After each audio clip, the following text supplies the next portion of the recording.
다 찾으신 줄로 알고 5장 15절 16절 다 같이 우리 합독하겠습니다.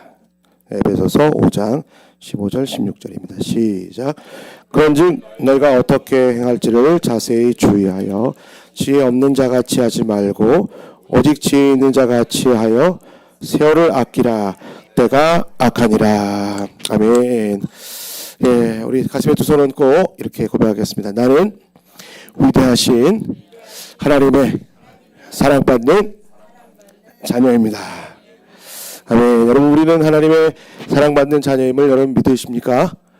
그럼 염려하지 마시고 두려워하지 마시고 오늘도 진리의 말씀을 통해서 주시는 주님의 음성 세밀하게 듣는 귀한 새벽 되기를 주님의 이름으로 간절히 축복합니다. 여러분, 하나님은 우리 모든 인생들에게 동일한 이제 24시간이라는 시간을 주시고 계시죠. 지금 여기 계신 분들도 하나님이 시간을 허락해 주셨기 때문에, 허용해 주셨기 때문에 여기 있는 줄 믿습니다. 저도 마찬가지입니다. 우리에게 시간을 허용해 주셨다라고 하는 건 다른 말로 하면 기회를 주신 것이다라고 해도 과언이 아닐 것입니다. 기회라는 것을 어떤 분이 의인화하셔서 이런 얘기를 하시더라고요. 기회라는 녀석은 앞머리가 앞에만 있대요. 이렇게 머리카락이. 근데 기회라는 건 지나가면 뒤가 민머리라서 지나가면 못 잡는다라는 거예요. 그래서 기회가 오면요, 바로 그 앞에 있는 것을 잡아야 된다라는 거예요. 결혼하신 분들은 다 기회를 잡은 겁니다. 그렇죠? 다 길을 놓치는 거예요. 그래서 우리에게 다 인생에 기회가 있는데 기회라는 것을 잡으라는 이야기 있죠. 기회는 잡는 사람의 것이라고 할 수 있습니다. 기회는 선택해야 된다라는 것이 담겨져 있는 거겠죠. 특별히 오늘 우리가 읽으셨던 본문에 시간을 아끼라고 하는 말은 어떤 것일까요? 기회를 잡으라, 기회를 사라, 이런 의미와도 일맥상통할 것이라고 생각을 합니다. 오늘 새벽에 이 시간 나오신 분들도 또 유튜브를 통해서 잠에서 깨어서 하나님 앞에 기도하기로 결정한 이 시간에 기회를 여러분 잡으신 줄로 믿습니다. 예배드리는 것 어쩌면 기회를 얻는 것과도 같은 것이죠. 어떤 기회이겠어요? 주님께서 내게 말씀하시는 주님의 뜻, 주님의 마음, 주님의 생각, 주님의 눈빛을 듣고 보고 묵상하고 생각할 수 있는 기회를 얻게 된 것이라고 저는 분명히 믿습니다. 그렇다면 우리 사랑하는 교우님들, 기회는 어떻게 여러분 살 수 있을까요? 예, 간단합니다. 선택이라고 하는 값을 이제 지불해야 되는 것이죠. 여러분, 오늘 이 새벽을 선택하기 위하여서 여러분 어떤 값을 지불하셨을까요? 잠을 덜 자는 것으로 지불한 것입니다. 잠을 덜 자야지만 새벽에 이 시간 이 자리에 나올 수 있는 것이죠. 값을 지불했다고 볼 수 있습니다. 어떠한 값을 지불한 것일까요? 어제 다른 것들을 하고 싶었지만 그것을 하지 않기로 값을 지불하고 잠을 자고 일어나서 이 자리에 오신 것, 선택하신 것이고 기회를 잡은 것입니다. 남자들이요, 자매님들 죄송합니다. 우리 형제분들 군대 갔다 온 얘기하면 축구 얘기나 그 군대 얘기하면 제일 싫어한다고 하는데 양해 부탁을 드립니다. 남자들이 군대 들어가면요, 자신의 시간을 자신이 뭐 할 수 없냐면 선택할 수가 없어요. 그러니까 자유를 빼앗기게 됩니다. 제한이 돼요. 그런데 어느 순간부터 이제 군대 생활을 할 때 자유를 만끽하게 되는 거 봤더니요, 마음을 정하고 뜻을 정하고 군대에게 나를 맡길 때 그걸 선택하면 조율되고 아침에 일어나서 기상하고 막 나팔 소리가 있거든요. 빠빠빠빠빠 이런 막 그 소리 들으면 예전에 진절멸을 했는데 그 소리 들으면 막 주님이 나를 깨우시는 나팔 소리처럼 들릴 때가 있어요. 값을 지불하고 밥 먹고 일어나서 시간을 선택하며 살아가다 보면 참 신기한 것이 있는데 그것이 뭐냐면 군대 생활을 하다 보면요, 사람이 마음도 정신도 몸도 균형을 잡혀 가기 시작을 합니다. 값을 지불할 때 몸의 균형을 잡혀가게 되는 것을 제가 군 생활을 통해서 경험을 했었는데, 앞에서 설교하는 제가 군 생활할 때는요, 키로수가 지금보다 한 15kg가 빠져 있었는데 다시 군에를 들어가야 되는 건지 지금 요즘에 그런 생각을 좀 하게 됩니다. 여러분, 오늘날 시대의 가장 큰 문제가 어떤 것일까 생각해 보니까 균형이 깨지는 문제예요. 그렇죠? 절제하지 못해서 몸의 균형이 깨어집니다. 자족하지 못하는 마음 때문에 만족하지 못하니까 더 다른 곳에 투자하려고 하는 내 어떤 마음 속에 이 돈에 대한 밸런스가 깨져버리는 거예요. 어떤 것에 중독되어 버리는 것도 사실은 균형을 잡히지 못해서 그러는 것이죠. 사기당하는 것도 돈에 대한 욕심에 대한 마음의 이 균형을 잡지 못하기 때문에, 자족하는 마음이 없고 만족을 모르기 때문에 뭐하냐, 균형이 깨어져 버립니다. 결국은 균형이 깨어져 버리는 것 깊은 곳 속에서는 인간의 욕망이 존재하고 있는 거예요. 만족하지 못하기 때문에 그렇죠.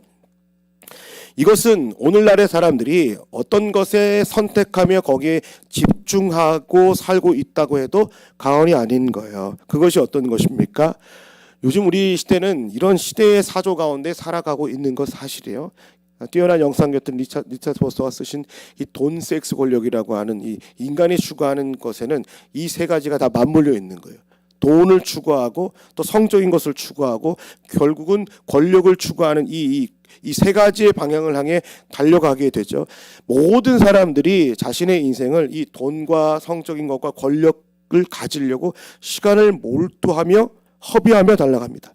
그런데 오늘 본문에 에베소 교회를 향해서 옥중서신을 썼던 바울이 오늘 살아가고 있는 이 교회를 향한, 또 이 에베소 교회를 향한 권면은 정말 오늘날 우리가 살아가는 우리 시대에 있어서는 완전히 반전과 같은 새로운 패러다임의 이야기를 합니다. 돈을 아껴야지 잘 삽니다라고 얘기하는, 돈을 벌어야지만 잘 산다고 얘기하는, 이런 권력을 가져야 됩니다, 그래야지만 살 수 있습니다, 떵떵거리면 남 앞에 설 수 있습니다라고, 그래서 시간을 아끼며 살아, 돈을 벌기 위해서 시간을 아끼고 권력을 얻기 위해서 시간을 아끼고 사람과의 깊은 교제 가운데 내가 더 폭넓은 관계가 형성되기 위해서 시간을 아끼고 잠을 아껴서 살아가는 우리들과 또 교회를 향한 비판면에 권면에 이런 거예요.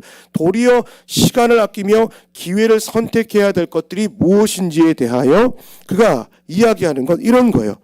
악한 것이 아니라 하나님이 기뻐하시고 온전하신 뜻이 무엇인지 선한 것을 분별하며 그것의 값을 지불하면서까지 뭐하라고 하냐면 선택하라는 것입니다. 이게 세월을 아끼라는 거예요. 좁은 길과 넓은 길이 있을 때 내가 모든 사람들이 넓은 길로 가려고 값을 지불하는 삶을 산다면, 우리 예수를 믿는 빛의 자는 그리스도에는 좁은 길, 예수님께서 가셨던 그 길을 가기 위하여 돈을 들여서 선택하며 그렇게 시간을 허비하라고 이야기하는 것입니다. 기도한 대로 살기 위하여, 우리가 기도한 대로 순종하기 위하여 우리의 삶에 다가오는 여러 가지의 힘듦과 어려움의 문제를 통해서 그럼에도 불구하고 하나님이 기뻐하시고 온전하신 뜻이 무엇인지 값을 지불하면서까지 그것을 선택하며 살아야 된다라고 하는 것입니다. 예배한 대로, 찬양한 대로 그렇게 살길로 오늘날의 삶 가운데 선택해야 된다는 것이죠. 여러분, 우리 인생들 가운데 절대선이 누가 있겠습니까? 로마서의 3장 11절에 사도 바울이 이렇게 고백을 했잖아요. 의인은 없다라고, 아무도 없다라고 이야기한 것은 사실인 것입니다. 가장 선한 분, 가장 좋은 분, 가장 선하신 분은 누구라고 얘기하냐면 하나님 한 분밖에 없다라고, 의인은 없다는 것 속에 딱 이야기하는 것이죠. 그래서 우리가 특별히 세월을 아끼며 살아가야 될 여러 가지 가장 좋은 선택이 있다면 이런 것입니다. 가장 선한 그분 앞에 우리의 귀를 기울이는 삶입니다. 말씀을 듣는 것을 선택하는 것입니다. 그 말씀을 듣고 기도하기로 선택하는 그 삶이야말로 가장 세월을 아끼는 시간이라는 사실을 바울은 이야기하고 있는 것이죠. 그런 의미에서 살아가는 교우님들, 오늘 말씀에 귀 기울이고 있는 여러분들은, 그리고 개인의 삶의 자리에서 주님 앞에, 가정에서 주님의 말씀에 귀 기울이고 계시는 성도님들께서는 세월을 아끼는 분들인 것을 분명히 믿으실 수 있게 되기를 주님의 이름으로 부탁을 드립니다. 사랑하는 교우님들, 우리는 주님보다 멀리 볼 수 없기 때문에, 우리는 주님보다 깊이 품을 수 없기 때문에, 주님보다 더 높은 생각을 할 수 없기 때문에 우리는 이 자리에 있는 것입니다. 만약에 내가 주님보다 멀리 볼 수 있었다면, 만약에 내가 주님의 마음보다 더 많은 것들을 품을 수 있었다면, 내가 주님보다 더 많은 깊은 생각을 할 수 있었다면 우리 아마 이 자리에 있지 않았을 것입니다. 우리가 이 자리에 있는 고백, 이 자리에 있는 이유는 무엇입니까? 하나님, 저는 주님보다 더 깊이 생각할 수 없고 더 멀리 볼 수 없고 더 많은 것들을 품을 수 없는 연약한 존재이기 때문에, 그래서 정말 하나님의 말씀과 은혜가 아니면 nothing, 아무것도 아닙니다라고 하는 그 믿음의 고백 때문에 이 자리에 와 있는데, 어느 순간 우리가 그 믿음의 고백으로 이 자리에 와 있을 때 신기하게 세월을 아끼는 존재가 되더라는 사실입니다. 바른 선택을 하게 되더라는 사실입니다. 여러분, 세월을 아끼는 사람이야말로, 하나님 말씀 앞에 있는 사람이야말로, 그리고 그 말씀에 붙들려 기도하는 사람이야말로 좁은 길 걷지 않고 있는 사람들을 향하여 다시 이곳으로 데려올 수 있는 힘을 얻게 되는 것입니다. 사랑하는 교우님들, 우리 예수비전교회가 구조선이라고 그랬잖아요. 구조선. 여러분, 우리 모든 교우님들이 이렇게 말씀과 기도로 하나님을 예배하는 이 시간이 결코 헛된 시간이 아님을 여러분 믿으시길 주님의 이름으로 간절히 축복합니다. 말씀을 지키면 말씀이 나를 지켜주는 것들을 경험하게 되실 거예요. 여러분, 다니엘 보십시오. 전에 하던 대로 예루살렘에 창문을 열고 무릎을 꿇고 기도하였잖아요. 여러분, 상상해 보세요. 금방 지나가면 되는 건 아니었습니까? 왜 무릎을 꿇습니까? 그냥 서가지고 왜 눈을 감아요? 눈을 뜨고 그냥 조용히 하나님께 기도하셔도 되잖아요. 그런데 전에 하던 대로 그가요, 죽음을 각오하고 선택했던 이유는 무엇입니까? 그는 세월을 아끼는 것이 무엇인지를 분명히 알았습니다. 제가 다니엘의 입장에서 그런 생각을 좀 해보게 됐어요. 다니엘이 예루살렘을 향하여 창문을 열고 무릎을 꿇고 눈을 꿇고 기도할 때 주님께 이런 감사를 드리지 않았을까? 하나님, 제가 정말 감사합니다. 왕권이 3번 바뀌면서도 지금 내가 여기까지 오게 된 것이 하나님의 뜻이고 하나님의 은혜였음을 정말로 감사합니다. 하나님, 그런데 만약에 제가 내일 이제 사자굴에 들어가게 될 터인데요, 만약에 내가 그 사자굴에 들어가가지고 사자의 이빨에 찍혀서 죽는다 할지라도, 만약에 그것이 하나님의 뜻이라고 할지라도, 그리 아니하실지라도 감사합니다. 존재적인 감사를 그가 드릴 수 있었던 이유가 무엇일까요? 매일 선택하며 살았어요. 다른 사람들이 하나님이 아닌 다른 것들로 세월을 낭비하며 살아갈 때, 그는 다른 것이 아닌 가장 좋은 것, 하나님의 말씀을 듣고 그 하나님과 소통하며 기도하고 인격적인 관계를 맺기 위하여 그의 시간을 집중하여 투자했던 것입니다. 그래서 여러분, 하늘의 시간에 우리의 마음을 투자하는 사람이야말로 정말 소중한 것에 마일리지를 쌓는 것이죠. 여러분, 이런 바른 선택하는 것 목회자만 해야 되는 건 아니겠죠. 이런 바른 선택해야 되는 것 지금 여기 계신 여러분들만 해야 되는 건 아니겠죠. 이런 바른 믿음의 선택을 해야 되는 것, 사랑하는 내 믿음의 자녀, 그리고 아직 믿지 못하는 남편, 아직 돌아오지 않고 있는 귀한 영혼들을 향해 이런 바른 선택할 수 있도록 우리가 지금 기도하며 세월을 아끼려고 이 자리에 모여 있는 것입니다. 여러분, 우리가 세월을 아껴야 되는 이유가 무엇입니까? 지금 여기 오늘 읽질 않았지만 본문의 말씀 이 5장 전체를 보면요, 그 전에 단락 문단에는 정말 이 세상이 어떠한지 이야기를 하고 있어요. 4절에 보니까 누추함과 어리석은 말이나 희롱하는 말이 마땅하지 아니하니 오히려 감사하는 말을 하라. 성도인 너희에게 너희도 정령을 이것을 알거니와 음행하는 자, 더러운 자나 탐하는 자나 곧 우상 숭배하는 자는 다 그리스도와 하나님의 나라에서 기업을 얻지 못하리니. 이거 무슨 말입니까? 정말 지금 이 세상 가운데 헛된 말로 음행하는 자, 더러운 자, 탐하는 자, 우상 숭배하는 자, 다 세월을 거기에 투자하며 잘못된 것에 투자하며 살아가는 사람들이 즐비하는 순간들 가운데, 시대 가운데 지금 에베소 교인들도 현장 속에 살아가고 있다라는 사실입니다.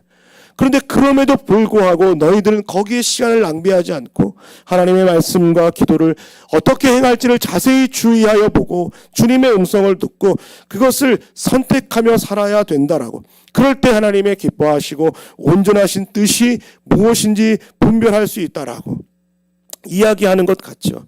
여러분, 세월을 아끼는 사람이야말로, 하나님의 말씀에 귀를 기울이는 사람이야말로, 그리고 기도하는 사람이야말로 이 세대를 향한 아버지의 뜻, 기뻐하시는 뜻이 무엇인지 분별할 수 있게 되는 사실입니다. 여러분, 우리의 분별의 정확한 스탠다드한 기준은 무엇입니까? 약속의 말씀인 거 여러분 믿으시죠? 그리고 그 약속의 말씀을 따라 가르치시는 방향을 향해 우리가 걸어가야 된다는 것을 믿고 있기에 지금 저도 그리고 여러분도 이 자리에 있다라고 생각합니다. 여러분, 세월을 낭비하지 않으셨기에, 정말 이 시간 주님 앞에 기도하고 있기에 주님의 말씀에 귀 기울인 여러분들께서는 거룩한 낭비를 하고 계시는 거룩한 믿음의 성도라는 사실을 잊지 마시기를 주님의 이름으로 간절히 축복합니다. 그래서 우리의 몸과 마음을 날마다 내 시간을 아끼는 것 같은 거룩한 낭비를 향하여 여러분의 시간, 여러분의 재정, 여러분의 믿음, 여러분의 몸과 마음을 그렇게 주님 앞에 온전히 산 제물로 드릴 수 있는 저와 여러분이 되셨으면 좋겠습니다. 다른 것 없습니다. 말씀과 기도로 거룩해지는 것입니다. 말씀과 기도로 하나님과 동행하는 것입니다. 말씀과 기도야말로 하나님의 기뻐하시는 삶이 무엇인지, 온전하신 뜻이 무엇인지 분별하는 가장 귀한 척도가 된다는 사실을 잊지 마시고, 오늘도 여러분의 삶 가운데 주님 내게 말씀해 주시옵소서, 그리고 말씀의 길로 내가 걸어가기를 소원합니다라고 결단하시고 결정하시고 살아가시는 사랑하는 교우님들 다 되시기를 주님의 이름으로 간절히 축복합니다.